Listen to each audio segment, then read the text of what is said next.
స్తోత్రాలు చదువుతూ నీ రాక కోసం 1000 కళ్ళతో వెయిట్ చేస్తున్నానమ్మా. ఎక్కడున్నావు తల్లి? రావమ్మా, రా రా రా. ఎక్కడున్నావు? రావమ్మా. మా బీరువాలోకి వచ్చి పైసలుగా కోట్ల పైసలుగా బీరువాలో నిండమ్మా. రా తల్లి, రావమ్మా. రోజు ప్రసాదాలు పెడతాను, పూజలు చేస్తాను, టెంకాయలు కొడతానే. నా మీద నీకు కాస్తైనా కనికరం లేదా తల్లి? ఎక్కడున్నావమ్మా లచ్చమ్మక్క? అమ్మా రావమ్మా, రా తల్లి, రావమ్మా. ఏమమ్మా, రిలయన్స్ అంబానీకి 1000 కోట్లను ఇచ్చావు. ఏనాడైనా నీ పూజలు చేస్తాడా? చేయడే. సత్యనారాయణలకు 1,00,000 కోట్ల ప్యాకేజీని ఇచ్చావు. అతడు ఏమైనా నీ నామాన్ని జపిస్తాడా? జపించడే. కానీ నేను రోజు అమ్మా లక్ష్మీదేవి రావమ్మా రావమ్మా అంటూ పూజలు చేస్తాను, ప్రసాదాలు పెడతాను, టెంకాయలు పెడతాను. నా మీద నీకు కనికరం లేదమ్మా. కాస్త 1000 కోట్ల పైసల రూపంలో మా బీరువారు నిండితే నాకు అంతే ఆనందం, అంతే ఆనందం, ఎంత ఆనందం. అయ్య బాబా, రావమ్మా, రా తల్లి, రావమ్మా. ఎక్కడున్నావమ్మా?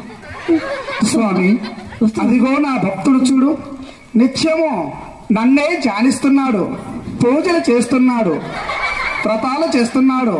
అతనికి ఏదైనా నేను ఒకటి ఇవ్వాలనుకుంటున్నా స్వామి. ఇటువంటి భక్తుడా? అవును స్వామి. నీ పూజలు చేసి ఈ భక్తుడా? నా భక్తుడే. అసలు ఆ భక్తుని గురించి నీకు తెలుసా దేవి? ఏమిటి స్వామి నా భక్తుల గురించి తెలియాల్సి? ఎటువంటి పని చేసేవాడు కాదు, జులాయిగా తిరుగుతాడు. అటువంటి వానికి ఏమిస్తాము దేవి? నేను చెప్తున్నాను, నా మాట విను. నా మాట కూడా వినలాగా. అయినా ఎటువంటి కర్షకుడు కాదు, కార్మికుడు కాదు. అటువంటి వానికి ఏమిస్తాం దేవి? కర్షకుడైతే పంటలు పండించి 10 మందికి అన్నం పెట్టేవాడికి మనం ఏమైనా ఇవ్వగలుగుతాం.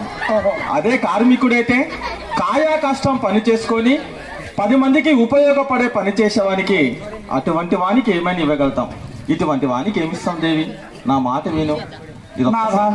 లేదు, నా భక్తుడికి ఏదో ఒకటి ఈ రోజు ఇవ్వాల్సిందే నేను. అయితే ఖచ్చితంగా ఇవ్వాల్సిందేనా దేవి? నా కోరిక మన్నించు స్వామి. సరే దేవి, తప్పకుండా ఇచ్చేస్తా. నీ భక్తుడు ఎటువంటి వాడో నీకు తెలియాలా కదా? నాకు తెలియాలా? తెలియాలా కదా? అయితే నీ భక్తుడి సంగతి తెలియాలి కదా? నాథ, చివరి నేను ఒక్కడే కోరి కొడుతున్నాను, ఏదైనా ఒకటి ఇద్దాంలే. సరే దేవి,